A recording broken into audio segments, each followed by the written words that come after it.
Assalamualaikum warahmatullahi ta'ala wabarakatuh. Alhamdulillahilladzi amarna bi anna syibal arham wa ashhadu an la ilaha illallah wahdahu la syarikalah wa ashhadu anna muhammadan abduhu wa rasuluh. Allahumma fasholli wa sallim ala sayyidina Muhammadin wa ala alihi wa sahbihi khairil barra wal kiram. Amma ba'du. Puji kali syukur kepada Allah Subhanahu wa taala, mudah-mudahan rahmat sedang salamna dilimpahkeun ka urang sadayana. Sholawat kali salam mudah-mudahan salam ini dilimpahkeun ka panutan alam habibana wa nabiyana Kangjeng Nabi Muhammad sallallahu alaihi wasallam. Tailap ka keluargina, ka para sahabatna, para tabi'in, dugi ka urang sadayana. Mudah-mudahan ka yaumil qiyamah urang kaing syafaatul udmah. Allahumma amin ya rabbal alamin. Hadirin kaum muslimin rahimakumullah, dina ieu saah insyaallah sim kuring bade nyanak tema silaturahmi. Sakumaha nu parantos diunyakeun ku Kangjeng Nabi Muhammad sallallahu alaihi wasallam, man qata'a silaturahmi la tadkhulul jannah man ahabba ayyabsuta lahu fir rizqi wa in salahu fi ajali fayasibul rohijah. Rasulullah sallallahu alaihi wasallam nguningakeun ka para sahabat, saha jalma nu megatkeun silaturahmi sareng dulur, sareng wargi, sareng baraya jeung tatangga, batur salemur, batur sakasur, batur sadapur, maka cek Kangjeng Rasulullah sallallahu alaihi wasallam moal dipasihan rahmat ku Allah, bakal dihesekeun dina rezekina, moal aya barokah dina hirupna. Taku kituna insyaallah dina ieu saah sim kuring bade nguningakeun sakumaha nu parantos kumantanna diuningakeun ka para sahabat, oge diuningakeun para alimil ulama, ku para alimil ulama diuningakeun deui ka para zuama, oge ka hadirin kaum muslimin rahimakumullah. Anu kadua anjeunna kudu migawe salat. Hiji silaturahmi, kadua migawe salat. Sabab salat teh kawajiban keur jalma Islam, jalma anu mukmin, jalma anu iman, diwajibkeun keur jalma anu iman, diwajibkeun keur jalma Islam ngalaksanakeun salat. Itu diwajibkan bagi orang yang beriman. Bila itu ditinggalkan menentang perintah Tuhan. Eta teh nentang ka Gusti Allah subhanahu wa ta'ala. Wajib ka jalma anu akil baleg jeung akalna sehat. Taku kituna dina saah nu ayeuna insyaallah bade nguningakeun tina prakawis silaturahmi nu tadi.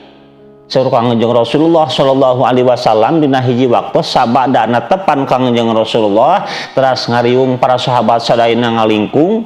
Saur Kangjeng Rasulullah sallallahu alaihi wasallam satu acana anjeunna sasauran, cek Kangjeng Rasul kieu, upami dina ieu lingkungan, dina riungan jeung kami dina waktos ayeuna aya jalma anu teu beres roes jeung tatanggi jeung wargi jeung batur salemur jeung sakasur, caroge sareng istrina, istri sareng carogena bubar cek Kangjeng Rasul tina naon? Tina riungan kami.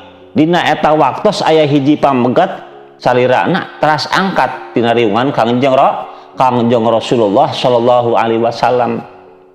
Teu lami eta si jalmi teh dongkap deui kana riungan Kangjeng Rasulullah sallallahu alaihi wasallam. Ditaros ku saha ku para sahabat, ari anjeun tas di mana?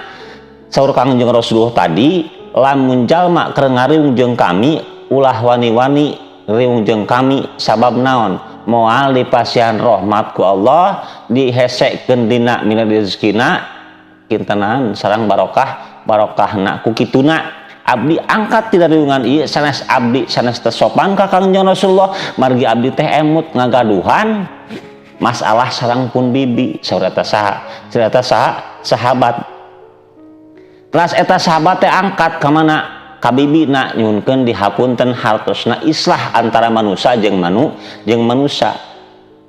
Oh kitu saur sahabat cek Kangjeng Rasulullah, mangga ayeuna mah calik sareng saha? Sareng ka sareng kami. Saterasna eta sahabat calik sareng Kangjeng Rasulullah sallallahu alaihi wasallam.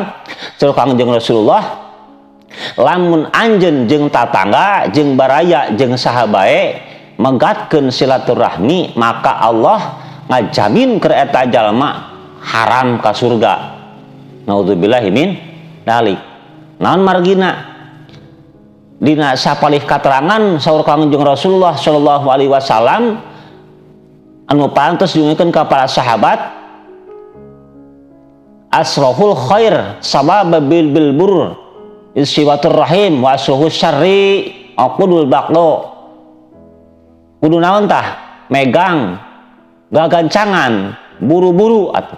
Kudu buru-buru di mana anjeun boga permasalahan jeung sahabae kedah kumaha?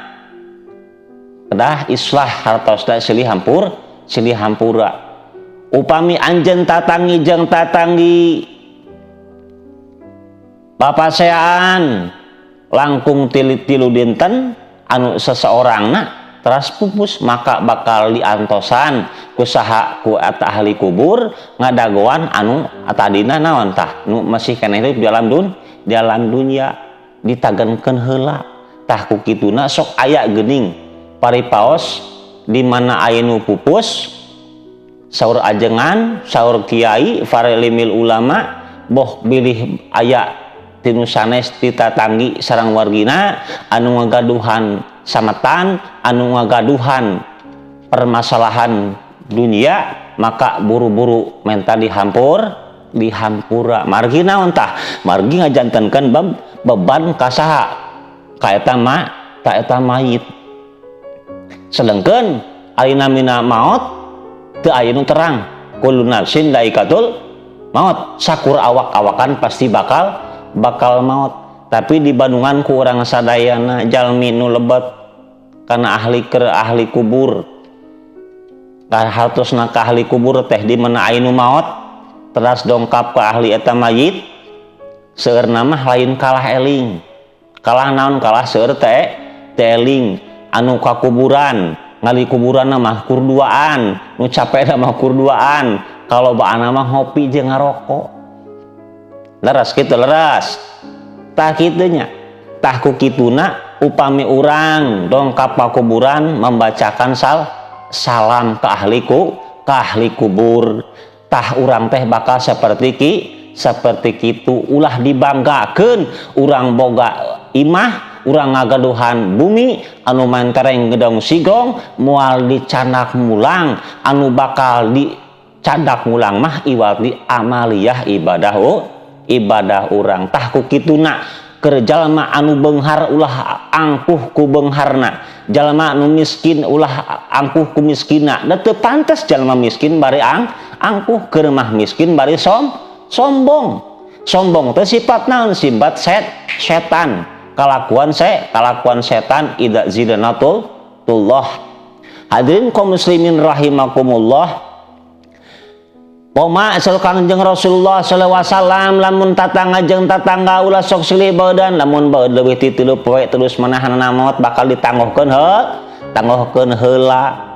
Lamun salaki jeung pamajikan papaseaan maka eta malaikat kabeh ngalanat ka saha? Kanu janten istri teh jeung carogena.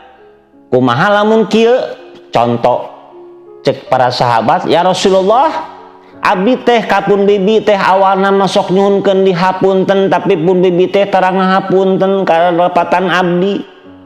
Sabalik dua balik abdi teh sabaraha kali maka tengah hampura eta pun bibi ka abdi. Cek Rasulullah, kumaha warna lamun anjeun geus menta dihampura ka seseorang ka bibi anjeun terus tengah hampura, yakin Allah bakal ngahampura kana dosa anjeun.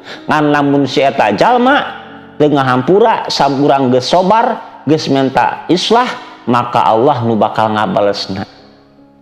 Hadirin kaum muslimin rahimakumullah, ayeuna mina silaturahmi lain ngan saukur kudong kapungkul kitu bae sok sanaos ayeuna urang penang jeung tatanggi ge maca salam eta ge sami silaturahmi. Maka cek Kangjeng Rasulullah sallallahu alaihi wasallam, buludul arhamakum wala bibis salam.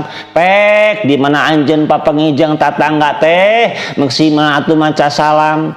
sing era ku sireum tinggal ibu bapak sireum sok talaahan kurang tafakuran sireum anu sakitu leutikna di mana panggih patepung jeung baturna sok naon tah sok paasun-asun sasalaman leres kitu leres katinggalkan ku urang batak sagala perkara naon bae pek urang sing kersa tafakur santosna tafakur urang tadzakur eling ka Gusti Allah tasakur teras urang syukuran nikmat ya Allah syukur naon bae urang dipasihan salira ku Allah urang sing kerasa syukur nikmat urang dongkap kata tengi jeung kata tengi rek ulin tah bahasa ulin teh eta mah saukur naon saukur lisan unggul ka mana euy rek ka tatangga tah rek ka si anu rek naon rek ulin niatan dina mana urang teh niat silaturahmi bakal ngajadikeun naon tah ngajadikeun urang make padilah ulah gaplah ngan saukur lempang unggul lamun urang ngangkatkeun sampean di bumi rek dongkap ka hiji tatanggi atanapi ka wargi teras kurang diniatan silaturahmi eta lungsur jalmi nincak anu didampalna sakur anu kasorotan ku panon poe bakal mangmentakeun magfirah bakal mangmentakeun hampura keur eta jalma anu rek dia silaturahmi man ahabba ayabsutallahu fir rizqi saha-saha jalma nu hayang dijemparkeun rezekina saha jalma nu hayang dipanjangkeun umurna maka sing nyarekeun silaturahmi aya silaturahmi jeung silaturahim benten Pak Bu aya silaturahmi mah tepung baraya jeung baraya aya silaturahmi mah aya silaturahim mah sok parepaosna nepungkeun beteung jeung beteung eta mah pamajikan jeung salaki matak si minang lamun aya mah pamajikan jeung salakina naon silaturahim aya sila teh diuk aya rahim teh naon beteung matak si minang silila tupak dina beteung teh eta silaturahmi tepung jeung baraya eta mah silaturahim antara pamajikan jeung salaki osok ibu bapak seminggu sakali majumahan osok keureuyekeun eta teh kewajiban cenah kitu-kitu bae sunah rasul sing saha jalma anu bergaul sareng bojona tina saminggu sakali malam Jumat teh kan eta terang sadayana ge sunnah rasul sapertikeun ngabunuh Yahudi 70 ganjaranana duh karunya teuing lamun eueuh pamajikanana tah eta moal meunang ganjaran tina naonna tah tina saminggon sakali